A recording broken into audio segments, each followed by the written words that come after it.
Davom etamiz. Section 4 ga o'tishimiz kerak endi. Section 4 section 3 ga o'tishimiz kerak ekan, chunki section 2 ni qildik hozir. Buni kichaytira olmasam hozir o'zimga qiyin bo'lib qolar ekan. 5 yetarmi? Yetadi.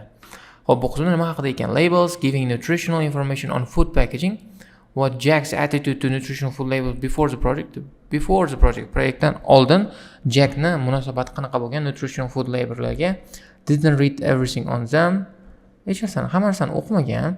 Didn't think they were important. Muhim deb o'ylamagan. They thought they were too complicated. Juda ham murakkab deb o'ylagan. Alice says before doing this project, Alice says endi. Alice proyektdan oldin nima deb o'ylagan, nima deydi? She was unaware of the certain foods contained. Unaware. Xo'p, ba'zi bir ovqatlarni nimani o'ziga ichiga olganligini bilmagan. Too lazy to read labels, unaqa. Labellarni o'qishga juda ham erinchoqlik qilgan. Only interested in number of calories. Faqatgina kaloriyalarni miqdoriga qiziq bo'lgan, o'sha unga qiziqarli bo'lgan yoki u muhimroq bo'lgan, shunaqa ma'lumotlar muhimroq bo'lgan. When discussing supermarket brands of pizza, Jack agrees with Alice that agree kerak bu qismda, chunki agree joylari ko'p bo'ladi. Men agree qilmayman, bu bilan agree qilaman degan gap bu ko'p bo'ladi. List of ingredients is shocking. Ingredientlarni ro'yxati juda ham shocking. He will hesitate before buying pizza again. Pizza olishdan oldin bir o'ylab ko'radi. To'xta, yo'q, yaxshi hech narsa emas. Nutritional label is misleading. Nima qismda nutritional anosi qadog'i odamni chalg'itadigan. Jack prefers a daily value system to other labeling system because nima uchun daily value systemni yaxshi ko'radi, prefer qiladi, predpostez qiladi. More accessible, more logical, more comprehensive. Demak, accessible degani hammaga tushunarli, hamma tushunsa bo'ladi. Logical, mantiqiy, to'g'rilab chiqilgan, comprehensive, ko'proq ma'lumot beradi. What surprised both students about one flavor of crepes? Demak, surprise both degan javob juda ham muhim, chunki bitta surprise qilmagan bo'ladi, bitta surprise qilgan bo'ladi, shunda sizlarni chalkashtirish mumkin. The percentage of artificial additives given was incorrect. Artificial additives incorrect bo'lgan. Contain any meat, go'sht bo'lmagan. Labels didn't list all the ingredients. Hamma ingredientlarni list qilmagan labelda. What do the students think about research into the impact of nutritional food labeling? Nima deb o'ylaydi ular? Impact, buni oqibatlarni, natijalari haqida, ta'siri haqida. It didn't produce clear results. Clear resultlar bo'lmagan. Wrong people da focus qilgan, unrealistic rekomendatsiyalar bergan. Ko'ramiz, eshitamiz va javoblarni topishga harakat qilamiz. Ketdik. Right, so now if you'd like to follow me, we'll get started. That is the end of section 2. You now have half a minute to check your answers. No, don't have time. Section 3. Now listen carefully and answer questions 21 to 26. Let's go. I've still got loads to do for our report on nutritional food labels. Me too. What did you learn from doing the project about your own shopping habits?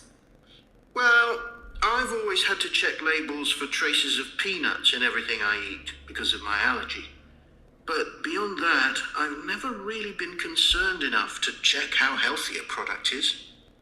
This project has actually taught me to read the label. O'z ko'rganingizek, Jack aytdi, nima bu proyektda nima o'zingni o'rganing? Peanut tracelari uchun o'qirdim hammani, chiqib ketdi. Lekin I wasn't concerned dedi. Menga tushunga ham kirib chiqmaganda bu muhimligi haqida dedi. O'sha uchun ham bino oldik masalan. What did you learn from your doing the project? I've always had to check labels for trace of peanuts in everything I eat. Bu allergy bo'lgan. Hamma narsani o'qigan demak. Logically hamma narsani o'qiganligini tushunsa bo'ladi. But beyond that, bundan keyin I've never really been concerned enough to check how healthy the product is. Ular concerned bo'lmaganda muhim xavotirlanmas endi bu yerda. Bu e'tibor qaratmagan, care qilmagan, o'sha uchun ham important deb o'ylamagan, o'sha uchun complicated degan narsa haqida umuman ma'lumot bo'lganligi yo'qligi sababli просто bino olamiz. O'zing ko'rganingdek ozgina loyik hamma narsani tushunishga plus ozgina loyikani farosatda ishlatish talab qiladigan listening audio. Much more carefully. I I tended to believe claims on packaging, like low in fat. But I now realize that the healthy yogurt I've bought for years is full of sugar, and that it's actually quite high in calories. Ready meals are the worst. O'z ko'rgazchi reading qilishga o'rgatdiman dedi. Men oldin faqatgina ishonardim nima deb yozilganiga, lekin qarasam yogurtim yomon chiqdi dedi. Mana unaware degan gap bo'lgani yo'q. Ana degan gap bo'ldi, lekin yogurt haqida gapirdi, lekin yogurt haqida gapirdi, lekin food dedi, lekin o'qib olaylik nima debdi. Qiyinda ko'rasizlarmi, o'zing qiyin, logistika o'ylab topish ham qiyin bu o'qib eshitib bo'lgandan keyin. The project has actually taught me to read the labels much more carefully. I tend to believe claims on packaging like low in fat. And now I realize that the healthy yogurt I've bought for years is full of sugar and it's actually quite high in calories. Only interested in number of calories haqida ma'lumot yo'q. Lekin too lazy to read food labels, unaware of food. Voy, qiyin. Seriously qiyin bu. Masalan, mana qaranglar, too lazy to read food labels o'qimaganman deyapti-da. Much more carefully dedi. Demak, labellarni carefully o'qishga carefully o'qimagan, o'tda вообще too lazy to read degan, o'tda umuman o'qimagan degan ma'noga kelib chiqdi. Shuning uchun ham buni olib tashlaymiz-da. Javobni A qilib belgilayman, chunki yogurt haqida gapirdi. Men healthy deb o'ylagandim, lekin sugar bor ekan, high in calorie bo'lar ekan. Demak, o'sha yogurtni nima contain qilganini bilmagan degan ma'noda A ni olishimiz mumkin. O'zing ko'rganingizdek qiyin tekst, qiyin mavzu. Comparing the labels on supermarket pizzas was a real eye-opener. Did you have any idea how many calories they contain? I was amazed. Yes, because unless you read the label really carefully, you wouldn't know that the nutritional values given are for half a pizza. When most people eat the whole pizza. Not exactly transparent, is it? Not at all. But I expect it won't stop you from buying pizza. Probably not, no. I thought... Probably not, no. Xo'p, nima dedi? Supermarket brand pizzalarni ko'rib chiqish va shocking bo'ldi. Nimaga shocking? Demak, kaloriyasi shocking bo'ldi dedi. Nimaga shocking bo'ldi? O'zi ingredient haqida gapirgani yo'q. Ingredient shocking emas, kaloriya shocking. Shuning uchun ham eng chiqarib tashladik. Keyin nima dedi? Nutrition label yarimta pizza uchun berilgan, lekin ko'pchilik odam bitta pizzani butunini yeyaveradi. Transparent emas, bunaqa ochiqdan yozilmagan, odamlarni aldashga, mislead qilishga harakat qilishyapti dedi. Lekin bu pizzani olib yeyorishingdan to'xtatolmaydi. To'g'rimi dedi? Ha, hozir emas. Probably not dedi. Qo'lamiz uni. Ready-made meals are worse compared to supermarket pizzas was a real eye-opener. Did you have any idea how many calories they contain? It was amazing.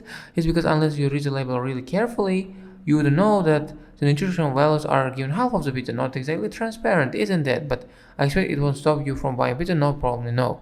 Ana shu yerda javob bor. Yo'q.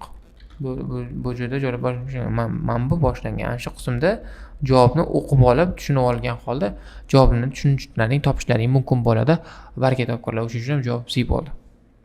Comparing the different labeling systems used by food manufacturers was interesting. I think the kind of labeling system used makes a big difference. Which one did you prefer? I like the traditional daily value system best. The one which tells you what proportion of your required daily intake of each ingredient the product contains. I'm not sure it's the easiest for people to use, but at least you get the full story. I like to know all the ingredients in a product, not just how much fat, salt and sugar they contain. But it's good supermarkets have... Xo'p, o'z ko'rganinglar, at least it's comprehensive dedi, not easy to use dedi. O'sha uchun ham eng chiqardim. Accessible emas, easy to use emas, lekin comprehensive bor. Full story nosa bo'ladi. I like the traditional daily value system best, which one tells you what proportions your required daily intake of each unit of the product contains. I'm not sure it's the easiest for people to use. Demak, bu qismda easiest emas, accessible emas dedi. But at least you get the full story. Butun informatsiyani olasan, bu comprehensive dedi. Demak, bu qismni o'zingizdan ko'rganingdek accessible, comprehensive degan so'zlarni bilmasanglar, baribir uxlaysizlar. Ya'ni baraka topmaysizlar. O'sha uchun ham vocabga harakat qilinglar, bosinglar. Urinib ko'ringlar. Agar bunaqa bo'lmasa, yaxshi baraka topmaysizlar. Shunaqa gap. Have been making an effort to provide reliable information for customers. Yes. There just needs to be more consistency between labeling systems used by different supermarkets in terms of portion sizes, etc. The labels on the different brands of chicken flavor crisps were quite revealing too, weren't they? Yeah. I don't understand how they can get away with calling them chicken flavor when they only contain artificial additives. I know. I'd at least have expected them to contain a small percentage of real chicken. Absolutely. I think having nutritional food labeling has been a good idea, don't you? I think it will change people.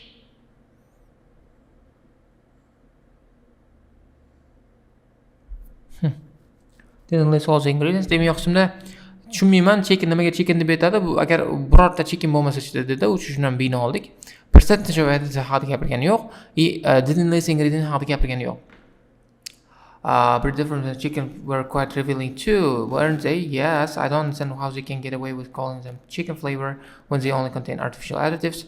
Yeah, I at least expected them to contain small percentage of real chicken. Absolutely, man. Absolutely. O'sha uchun ham bu javob shu javob bo'ladi. Javob B bo'ladi. Keyingisiga o'tamiz. 26. A small percentage of real chicken. Absolutely. I think having nutritional food labeling has been a good idea, don't you? I think it will change people's behavior and stop mothers in particular buying the wrong things. But didn't that study kind of prove the opposite? People didn't necessarily stop buying unhealthy products. They only said that might be the case. Those findings weren't that conclusive, and it was quite a small-scale study. I think more research has to be done. Yes, I think you're probably right. More conclusive demadi, more research kerak dedi. Unrealistic recommendation emas, wrong people emas. Nutrition has been a good idea. Do you think it will change people's behavior, stop mothers buying wrong things? Pros the opposite. Didn't necessarily stop buying. Only said might be the case. These findings weren't that conclusive. Conclusive degani butun clear emas, aniq emas. Small scale study, research ko'proq qilish kerak. Clear result chiqarib bermadi deb ayni olamiz. Keyingisiga o'tamiz, keyingisiga. Okay, I'm tired already. Mentally. Hope 27 two things surprise the students about traffic light system for nutritional level.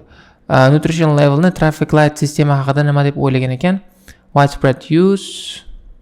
It's fact that it's voluntary for supermarkets. How little research has been done. Unpopularity with food manufacturers. Way certain colors are used. The way certain colors are used. Which things are true about participants of the study? Participants. Low literacy rates. Regular customers of packaged food. Selected randomly. All socioeconomic groups. All socioeconomic. Face-to-face.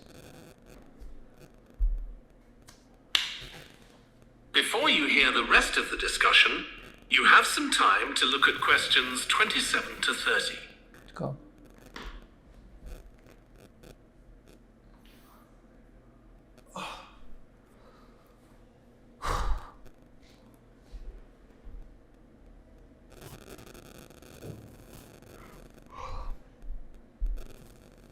What do you... For level.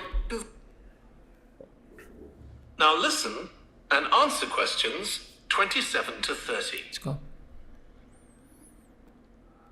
What do you think of the traffic light system?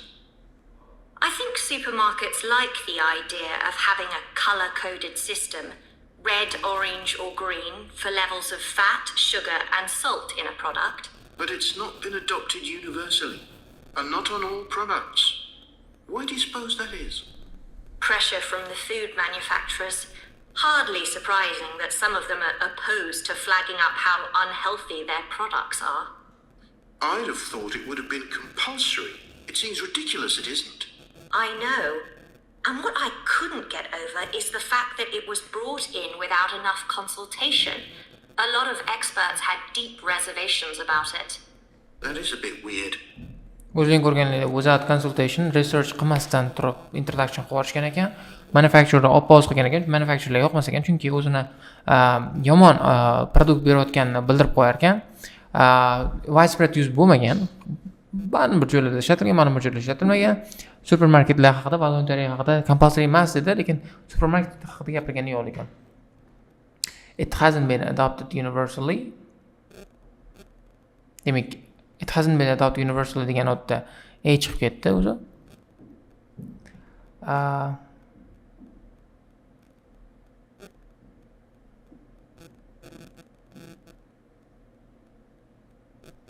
Why do you suppose that? Pressure from food manufacturers? Hardly surprised some of them are opposed to flagging up. Don't demi job manufacture unpopular deb bo'ladi. He couldn't get over the fact that it was brought without enough consultation. Konsultatsiya qilmagan, research qilmaganda kirgizib yuborgan. Shuning uchun ham C bilan D bo'ladi. Widespread use mana bu yerda A bo'lmasligini sababi voluntary. Mana bu having consult bu B bo'lmasligini sababi. Haqida gap yo'q. Polkins. I suppose there's an argument for doing the research now when consumers are familiar with this system. Yeah, maybe. The participants in the survey were quite positive about the traffic light system. But I don't think they targeted the right people. They should have focused on people with low literacy levels, because these labels are designed to be accessible to them. Yeah. But it's good to get feedback from all socio-economic groups, and there wasn't much variation in their responses. No. But if they hadn't interviewed participants face to face, they could have used a much bigger sample size. I wonder why they chose that method. Dunno. How were they selected? Did they volunteer or were they approached? I think they volunteered. The thing that wasn't stated was how often they bought packaged food. All we know is how frequently they used the supermarket.